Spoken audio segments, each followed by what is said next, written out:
FPL Game Week 6 Transfer Plans, guys. In this video, I will be revealing my wildcard Game Week 6 draft for you guys who are planning to play that wildcard. I will be playing the Bench Boost in Game Week 6, so I will be revealing my Bench Boost team, but also before that, just taking a quick review at how I did in Game Week 5. So without further ado, let's get into it.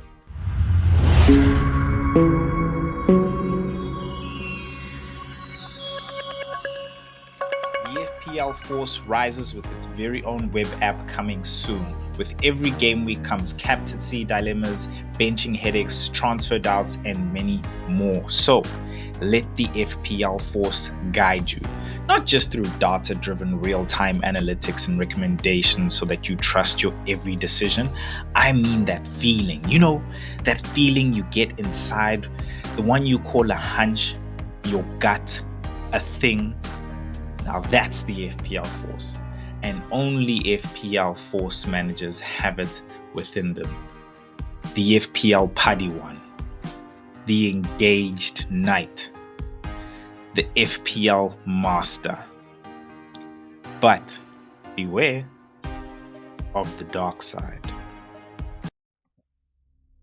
Silence as the FPL Force speaks. Will you wield the precision of the light side or the power of the dark side? Take the quiz in the description below to discover your FPL Force persona and begin your journey to FPL Mastery with a 50% discount when the FPL Force web app launches.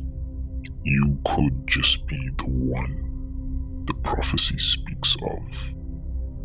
May the green arrows be with you.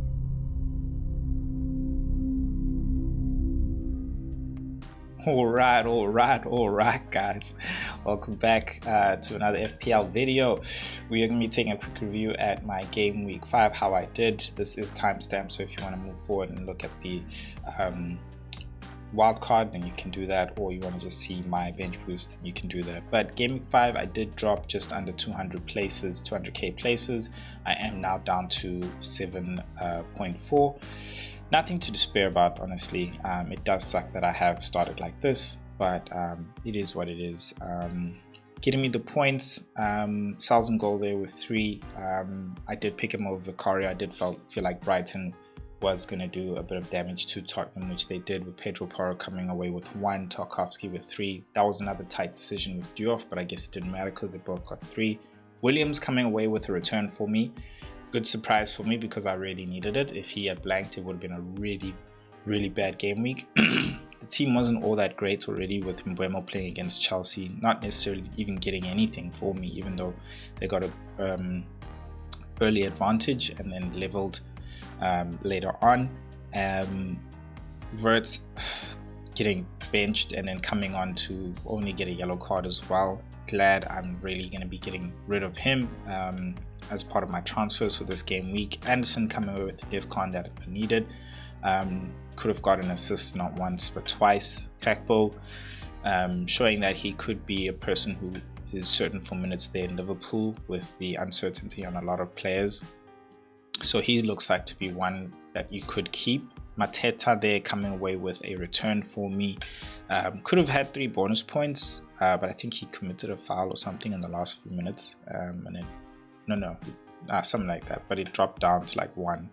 And then João Pedro with the captaincy not doing anything for me. Watkins being Watkins as usual. Disappointing part is Kudus being on the bench, 7 points. He was somebody I was considering of, like, I just looked at the rest of the players and I was like, okay, cool. Anderson playing against these guys, like, yeah, Burnley, I think I can see something there. Gakpo and Verts. Nobody predicted Verts to bench. If I had got that early news, I would have put Kudus in. So that was unlucky. It is what it is. Let's see how I am lining up for Game Week 6. Looking ahead. So for Game Week 6, let's optimize the team and see what the FPL Force recommends.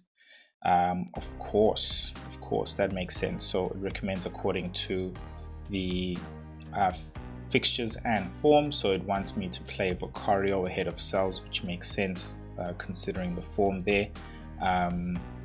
Pedro Porro, Tarkowski, Nico Williams, and Diouf, who has been getting some returns. The team just hasn't been performing all that well, especially at home. Buemon, Anderson, Gakpo, Kudus, and Mateta and João Pedro in the front line, making sense that Wirtz and Watkins would be on the bench due to their form, basically, as well as Cells as well. So that makes sense. But the changes that I am looking to make, let's do this. Let's swap out. Let's substitute Wirtz and let's substitute Diouf with Watkins, because what I am gonna do is, let's go to the forwards. I am gonna substitute Watkins for Haaland, and then another player I'm gonna bring in as well from the midfield. Is he over here? No, he's not over here. Let's go to City. So let's go to City. I am gonna bring in Reinders. Yeah, he's there. So I am gonna take out Wirtz and bring in Reinders, because he makes that transfer possible for me to bring in to bring in Haaland. So the team looking like this now, I would line up with Vicario with Wolves, and then I would have Pedro, of course, with Wolves. They seem to be a lot more well defensively structured. I'm happy to have Mbuemo against Brentford. He would play on that right wing there. I will put Reinders in the 6th there, with Gakpo being on the right wing there. Then I would have more so of a Kudus and a João Pedro playing sort of like those 8/10 roles, with my strikers being Mateta and Haaland.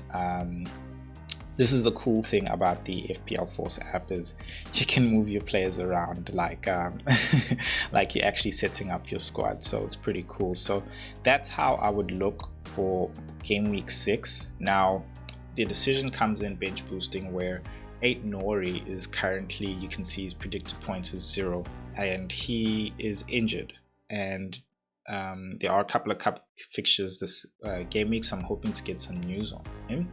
I'm hoping he'll be fit and available for game week 6, so not looking for him to play midweek, but at least maybe feature or just give me some sign that he will play.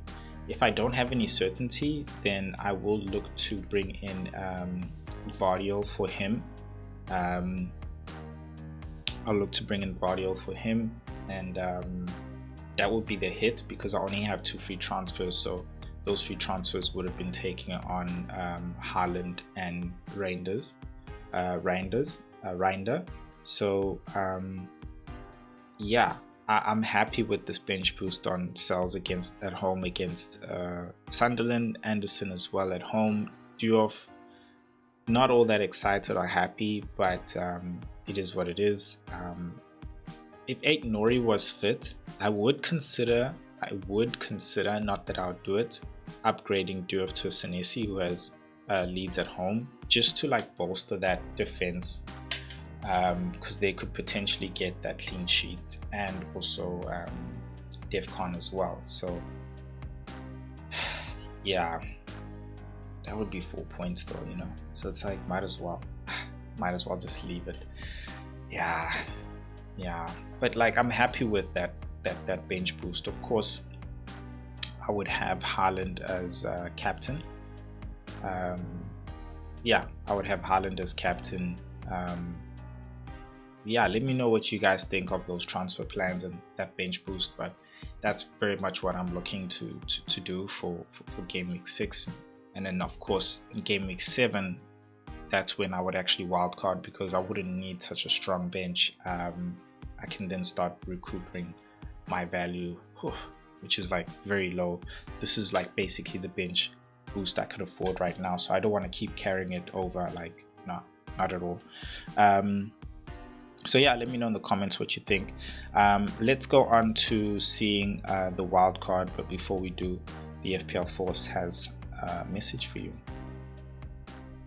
Silence. as the FPL Force brings wisdom. Now, to learn the ways of the Force, unlock your true potential, and rise to fantasy football mastery, you must subscribe. So, hit the subscribe button below and begin your journey to fantasy football mastery. May the green arrows be with you.